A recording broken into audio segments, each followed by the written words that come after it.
I'd like to take a moment to thank my channel members. Thank you. It's continued support like yours that keeps this channel growing. And if you haven't already, please consider joining today.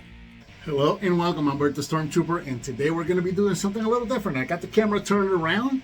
I just got this box in the mail, so I thought I would do an unboxing and first impressions.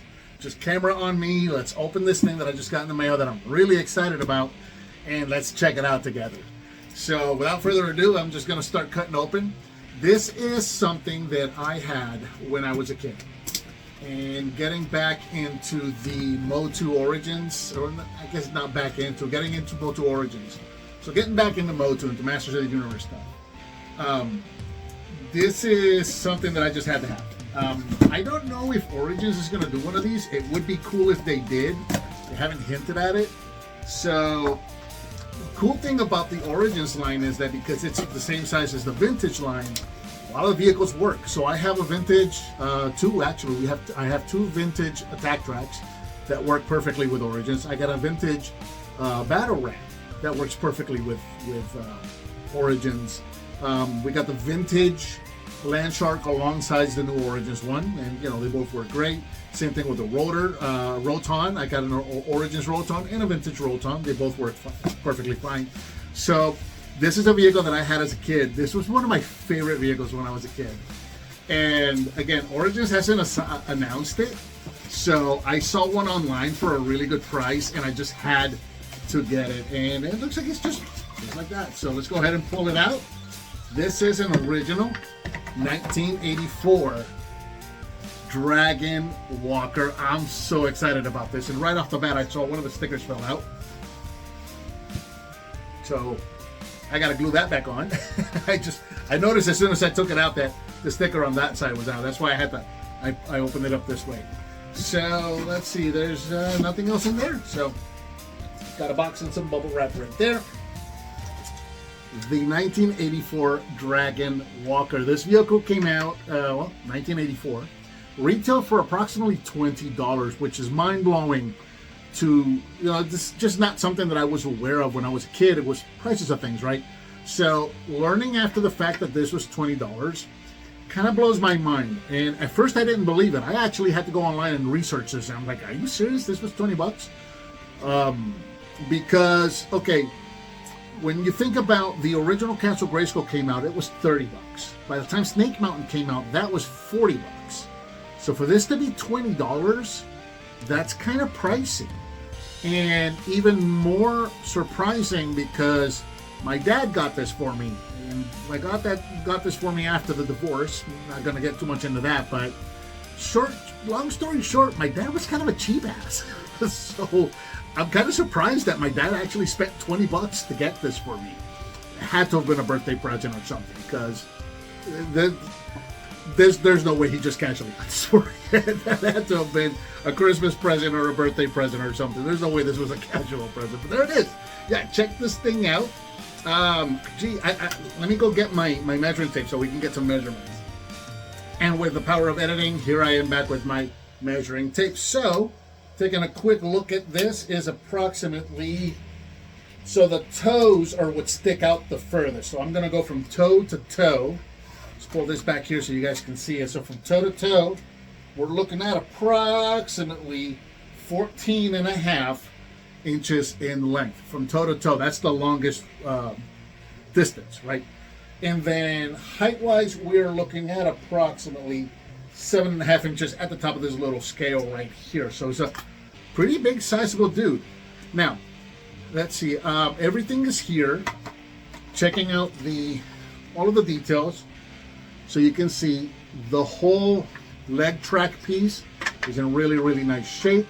The head is in really nice shape. It still has the rubber seat belt with the peg that is unbroken.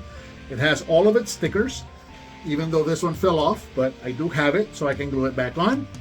So really there's only one thing left to do, and that is to test it out. It's supposed to be working. So let's put some batteries in it. It's got batteries in it already. Cool. Okay, let's try it out. So we're gonna get Origins He-Man right here. We're gonna pop him in.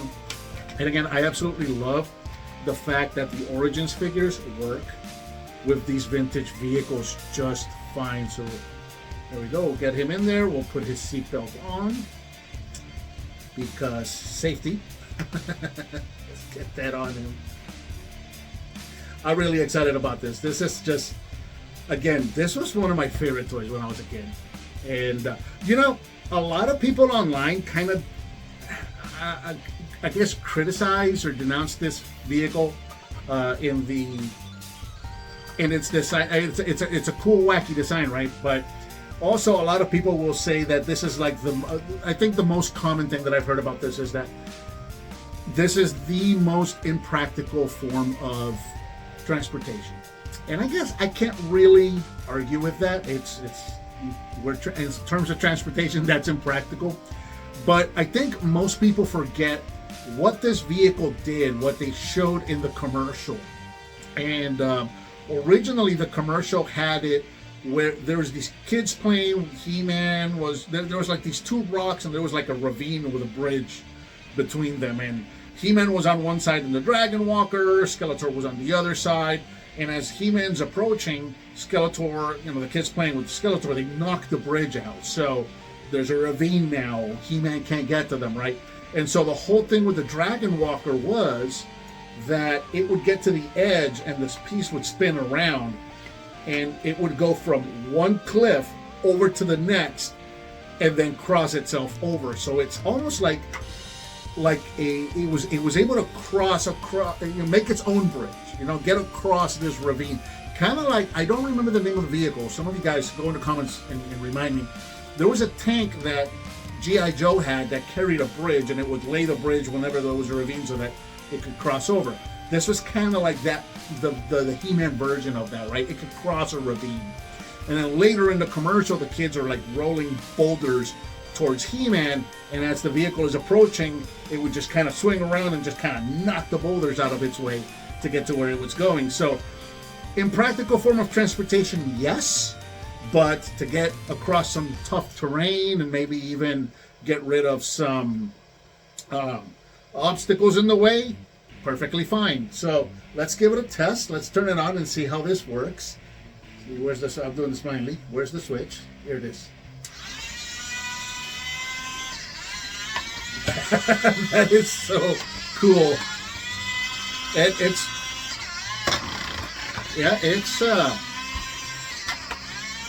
It's moving perfectly fine. Yep, that's working really, really well. I just knocked over the batteries that I had set aside for it.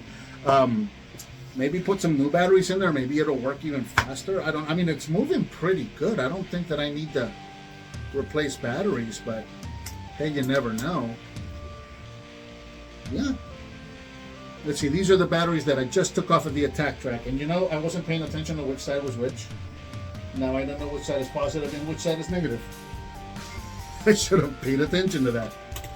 I guess we're going to guess at this and find out. Looks like I got it. Okay. So let's put him back on. Let's see if he moves any faster now with these different batteries. No, moves about the same. And he moves pretty straight too. One of the things that I always hear people talking about is the fact that it kind of walks around in circles, and it can do that. It can walk around in circles, but that's mostly if you have them on surfaces like this one. This is a non-slip surface that I use for my regular reviews. So when the toy rotates around, it just kind of stops. When you put it on a smooth surface, like if you had them on tile or on a table or something like that, usually what will happen is when this swings around and it hits the end, it actually slides over just enough so that it keeps going straight.